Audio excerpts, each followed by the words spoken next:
বন্ধুরা, ভিডিও করেছেন, video thumbnail নিয়ে দুশ্চিন্তায় আছে না, আর দুশ্চিন্তা করতে হবে না। মাত্র 2 মিনিটে শিখিয়ে দিব কিভাবে ভিডিওর থাম্বনেল তৈরি করব। অনেকেই অনেক কথা বলে, এই লিঙ্কে যান, গুগল সার্চ করুন, এইভাবে করুন, এই লিঙ্ক থেকে এভাবে করুন। না বন্ধুরা, কোনো কিচ্ছুর দরকার নেই। মাত্র 2 মিনিটের ভিতরেই খুব সহজে শিখে নেবেন কিভাবে একটি এইচডি থাম্বনেল তৈরি করতে পারেন। তো চলুন বন্ধুরা, আমরা চলে যাই মোবাইল স্ক্রিনে।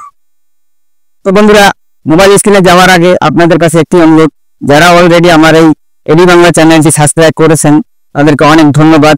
আর যারা এখনো সাবস্ক্রাইব করেননি তাদের কাছে অনুরোধ, আমার এই এডি বাংলা চ্যানেলটি সাবস্ক্রাইব করে রাখুন, যেহেতু এটি একটি ইউটিউব রিলেটেড চ্যানেল। অতএব আপনারা প্রতিদিন নতুন নতুন অনেক ভিডিও পাবেন, যেগুলো আপনার অনেক কিছু জানতে পারবেন, শিখতে পারবেন। তো চলুন বন্ধুরা, আমরা চলে যাই। তো বন্ধুরা, আমরা সরাসরি চলে এলাম মোবাইল স্ক্রিনে। মোবাইল দিয়ে থাম্বনেল তৈরি করা খুবই সহজ, আমি দেখিয়ে দিচ্ছি, খুব ইজি ব্যাপার। আমরা প্রথমে চলে যাব ইনশটে। ইনশট অ্যাপস যাদের নেই তারা ইনশট অ্যাপসটি ডাউনলোড করে নেবেন প্লে স্টোর থেকে। ইনশট অ্যাপস থেকে আমরা আজকের থাম্বনেল তৈরি করা শিখব। তো আমরা সরাসরি চলে যাই ইনশট অ্যাপসে।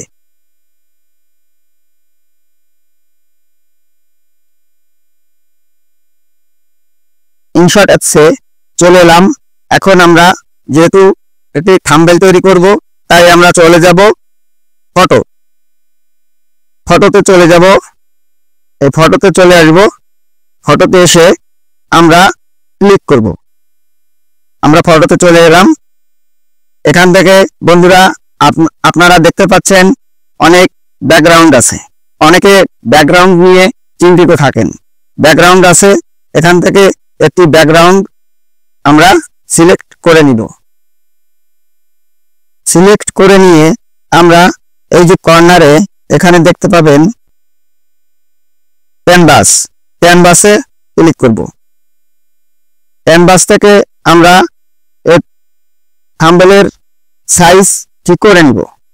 থাম্বনেলের সাইজ ঠিক করতে আমরা 16:9 এখানে ক্লিক করব। 16:9 এখানে ক্লিক করব। এখানে ক্লিক করে আমরা থাম্বনেলের সাইজ নিয়ে নেব। এখানে ক্লিক করে আমরা এই যে ডান পাশে কর্নারে এখানে দেখতে পাচ্ছেন টিকমার্কে ক্লিক করব। টিকমার্কে ক্লিক করে আমরা থাম্বনেল সাইজটা ঠিক করে নিলাম। এখন আমরা এখানে লিখব। এখানে একটি লেখার জন্য আমরা চলে আসব টেক্সট অপশনে, লিখব। তো ক্লিক করলাম। এখন আমরা লিখব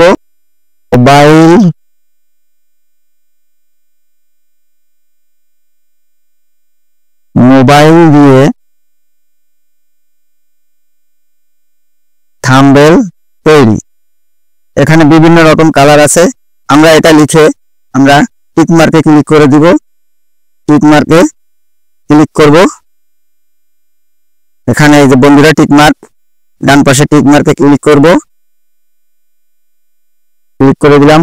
এখন এটাকে আমরা এডিটে নিয়ে আমরা বিভিন্ন রকম কালার করতে পারবো। কালার পছন্দ মতো কালার, যে কালার পছন্দ হয় সেই কালার করতে পারবেন। দেখুন বন্ধুরা, এখানে অনেক কালার আছে, যেটা পছন্দ হয় সেটাই দিতে পারবেন। বিভিন্ন রকম কালার আছে। এখান থেকে চয়েস করে কালার সেট করবেন। টিকমার্কে ক্লিক করবেন। এটাকে আমরা টেনে নিয়ে যেখানে প্রয়োজন সেখানে সেট করব। যতটুকু সাইজ দরকার ততটুকু করে নিতে পারবেন। তো বন্ধুরা, এখানে রেখে দিলাম। আমরা এখন একটি ছবি দিব। ছবিটি আমরা নিব নিচে টিপ। এই যে দেখুন বন্ধুরা, টিপ অপশন আছে, ইপ অপশনে আমরা ক্লিক করব। ইপ অপশনে ক্লিক করে আমরা একটি ছবি নিব। চয়েস মতো যে যে ছবিটা পছন্দ হয় সে সেটা নিবে। আমরা একটি ছবি নিব। ছবিটি যে কোনো জায়গায় সেট করা যাবে, ছোট করা যাবে, বড় করা যাবে। বন্ধুরা দেখুন, কর্নারের এটা চেপে ধরে আপনারা ছোট বড় করতে পারবেন। দেখুন বন্ধুরা, এটাকে ঘুরিয়ে যে পজিশন দরকার সে পজিশনে দিতে পারবেন। আমরা এটাকে একটু বড় করে কর্নারে এখানে সেট করে দিব।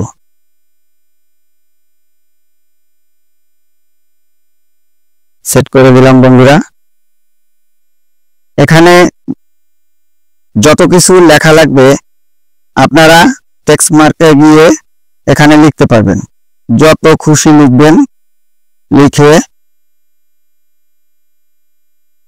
আপনারা বিভিন্ন রকম কালার করতে পারবেন।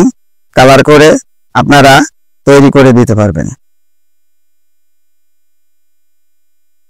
আপনারা চাইলে ইংরেজিতেও লিখতে পারবেন, ইংরেজিতেও লেখা যাবে। ইংরেজিতেও লিখে আপনারা যেভাবে করতে চান করতে পারবেন, কালার করতে পারবেন বিভিন্ন রকম করে আপনারা এখানে সেট করে দিতে পারবেন। এখানে সেট করে দিতে যেখানে খুশি সেট করে দিতে পারবেন। সেট করে ছবিটি ক্লিয়ার করার পরে, লেখার পরে আপনারা ক্লিক করবেন উপরে ডান পাশে এক্সপোর্টের উপরে। এক্সপোর্ট দিয়ে সেট করে নেবেন। এক্সপোর্টে ক্লিক করে আমরা একটু ওয়েট করব। একটি অ্যাড আসবে, অ্যাডটিকে ক্রস চিহ্ন দিয়ে দিব। সেভ হয়ে গেছে বন্ধুরা। উপরে সেভ অপশন, সেভ করে নিচ্ছে। দেখুন বন্ধুরা, এই সেভ অপশনে সেভ হয়ে গেছে। সেভ করে নিব। তো তৈরি হয়ে যাবে একটি এইচডি থাম্বনেল। আমরা এখান থেকে ব্যাকে চলে আসবো। ব্যাকে এসে বেরিয়ে যাব। আমরা এটাকে গ্যালারিতে গিয়ে থাম্বনেলটা দেখব। যে থাম্বনেলটা একটু আগে আমরা তৈরি করেছি বন্ধুরা, এই দেখুন থাম্বনেলটি। এই থাম্বনেলটি আমরা একটু আগে তৈরি করেছি। এই থাম্বনেল আপনারাও করতে পারবেন খুব সহজে। এতক্ষণ সঙ্গে থাকার জন্য ধন্যবাদ সবাইকে।